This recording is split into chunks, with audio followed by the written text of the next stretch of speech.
Hello সবাইকে। আমি আজকে এসেছি একটা জিনিস শেয়ার করবো বলে। মোটামুটি টুকটাক জিনিস তোমাদের সাথে শেয়ার করি, তো ওই জন্য ভাবলাম এটাও শেয়ার করি। আমরা মার্কেটে বেরিয়েছিলাম বাজার করতে, কিছু কেনাকাটা ছিল, রান্নার জিনিসপত্র, মশলা টশলা। তো ওখানেও একটা জিনিস দেখতে পাই। জিনিসটা হচ্ছে, এটা হচ্ছে ইনস্ট্যান্ট গোলাপ জামুন MTR এর, যাই হোক। তো পেয়ে সাথে সাথে ও নিয়ে নেয়, একটার সাথে একটা ফ্রি, সেটা বড় কথা না। এই সব জিনিস মানে একটু কারুকার্য, বা এখানে লেখা ছিল ইনস্ট্যান্ট। তো আমরা ভাবলাম কি হয়তো গোল গোল মিষ্টির বল করে দেওয়া আছে, একটু ওই চিনি সিরাপ বা মোটামুটি এরকম কিছু একটু ভিজিয়ে রাখলেই হয়তো মিষ্টি হয়ে যাবে।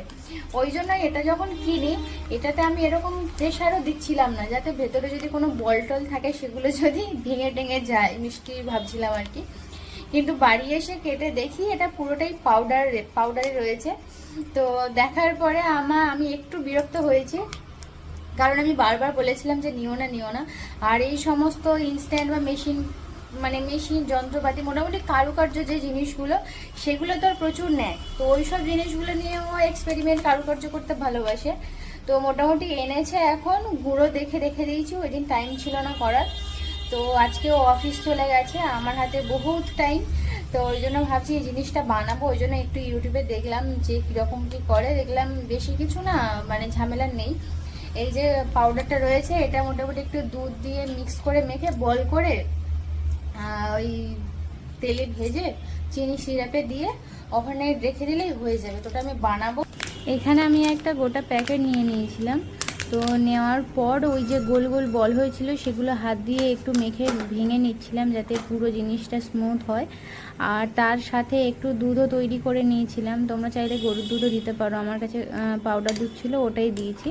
তো ও দুধটা দেওয়ার পর একটু একটু করে ঢালছিলাম আর মাখাচ্ছিলাম। তোমরা সবটা একেবারে ঢেলে দেবে না, তাহলে মানে বেশি হয়ে যেতে পারে মাখাটা। তাও আমার একটু বেশি হয়েছিল অনেকক্ষণ মাখার পর, তারপরে জিনিসটা মানে স্মুথ এসেছে।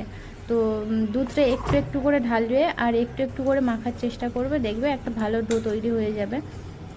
ডোটা খুব বেশি নরম হবে না আর খুব বেশি শক্তও হবে না। তো এর মধ্যে আমি চিনির সিরাপটা বসিয়ে দিচ্ছি আগে। চিনির সিরাপটা ততক্ষণ রেডি হবে, আর আমি এর মধ্যে গোল গোল বলগুলো করে নিয়েছিলাম।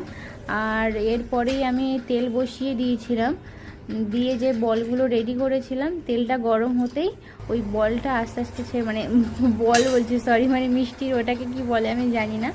তো ও মিষ্টিগুলো ছেড়ে দিচ্ছিলাম।